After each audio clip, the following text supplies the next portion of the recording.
বাড়ির অমতে বিয়ে করায় জীবিত মেয়ে শ্রাদ্ধানুষ্ঠান পরিবারের। চাঞ্চল্য চোপড়ায় পরিবারের অমতে বিয়ে করেছে মেয়ে, জীবদ্দশায় তার শ্রাদ্ধানুষ্ঠান সারলেন তার বাপের বাড়ির লোকেরা।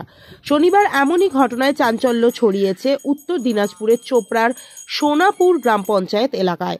পরিবারের সদস্যরা জানিয়েছে তাদের মেয়ে তাদের ইচ্ছার বিরুদ্ধে গিয়ে বিয়ে করায় তারা স্তম্ভিত।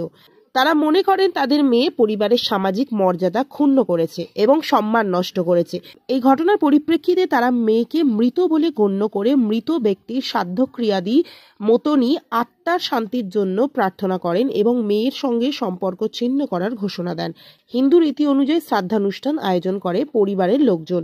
পুরোহিত মন্ত্রপাঠ সহযোগে যাগযজ্ঞ করেন এবং গ্রামবাসী ও আত্মীয় স্বজনদের জন্য খাওয়া দাওয়ার ব্যবস্থাও করা হয়। স্থানীয় বাসিন্দারা জানিয়েছেন আগামী দিনে গ্রামে এ ধরনের কোনো ঘটনা যেন না ঘটে, তাই ওই রকম করেছে পরিবার। মেয়ের পরিবারের সদস্যরা জানিয়েছেন এই ঘটনা থেকে শিক্ষা নিয়ে যাতে আগামীতে গ্রামের আর কোনো মেয়ে এভাবে পরিবারের অমতে অন্য ছেলের হাত ধরে পালিয়ে বিয়ে করার সাহস না পায়, সেই কারণে এই বিশেষ ব্যবস্থা। অন্যদিকে জানা গেছে গত 9ই মার্চ প্রেমিকের হাত ধরে বাড়ি থেকে পালিয়ে যায় ওই যুবতী। তারপর তারা বিয়েও করে, সবটাই পরিবারের অমতে। আর তাকে ফেরাতে না পারায় ভুলে যেতেই এই শ্রাদ্ধানুষ্ঠান আয়োজন বলে ওই যুবতীর পরিবার জানান।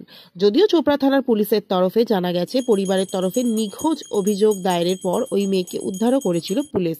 পরে আদালতের নির্দেশে সাবালিকা মেয়ের জবানবন্দি নিয়ে তার ইচ্ছায় তার নতুন সংসারে ফেরত পাঠানো হয় আইনি প্রক্রিয়ায়। তবে এই ধরনের ঘটনা সমাজে যে ভিন্ন বার্তা বা প্রভাব ফেলবে তা বলাই যায়। আজকে স্বপ্ন যে ভেঙে গেছে অন্য পরিবারের সাথে, যা আমরা মেনে নিতে পারিনি, ওর জন্য আজকে ওর শ্রাদ্ধ কর্মক্রিয়া করলাম। লাস্ট ও ভাগছিল প্রায় 9 তারিখ 3 মাস 2025-এ।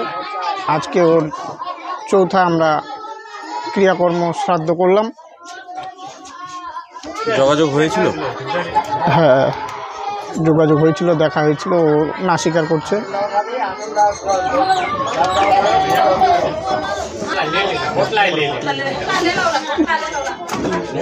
ওর দাদা জেঠুতে ছেলে,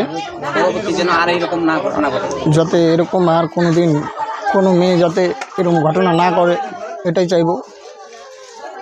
কোন জায়গা এটা? জিয়াখুরি নুকনি বাড়ি।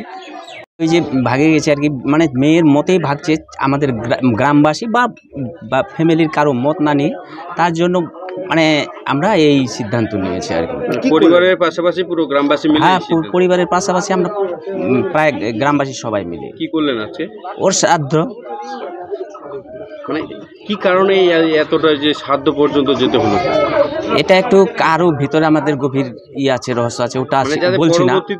না, ওটা তো আছেই। পরবর্তীতে যেন যদি শিক্ষা না দিয়ে, তাহলে পরবর্তীতে আরও ঘটবে এরকম।